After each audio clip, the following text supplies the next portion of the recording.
प्राचीन काल में एक ग्वालिन थी। उसका प्रसव काल अत्यंत निकट था। एक ओर प्रसव से वो व्याकुल थी तो दूसरी ओर उसका मन गौरस यानी कि दूध दही बेचने में लगा हुआ था। उसने सोचा कि यदि प्रसव हो गया तो गौरस यूं ही पड़ा रह जाएगा। ये सोचकर उसने दूध दही के घड़े सिर पर रखे और बेचने के लिए चल दी। किंतु कुछ दूर चलने पर ही उसे असहनीय पीड़ा हुई।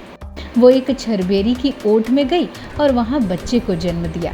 वो बच्चे को वहीं छोड़कर पास के गांव में दूध दही बेचने चली गई। संयोग से उस दिन हल षष्ठी थी।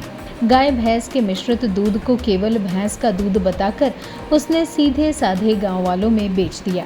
उधर जिस छरबेरी के नीचे उसने बच्चे को छोड़ा था उसके समीप ही खेत में एक किसान हल जोत रहा था।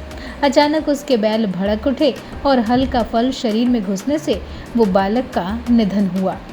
इस घटना से किसान बहुत दुखी हुआ, फिर भी उसने हिम्मत और धैर्य से काम लिया।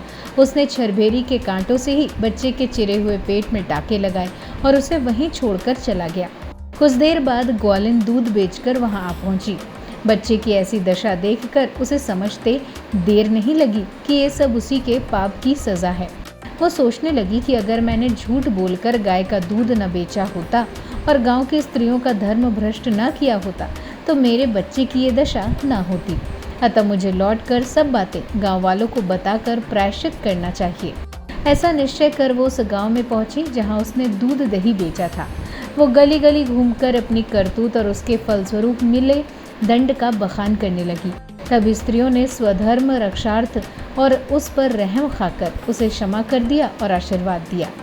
बहुत सी स्त्रियों द्वारा आशीर्वाद लेकर जब वो पुनः छरबेरी के नीचे पहुंची तो ये देखकर आश्चर्यचकित रह गई कि उसका पुत्र जीवित अवस्था में है।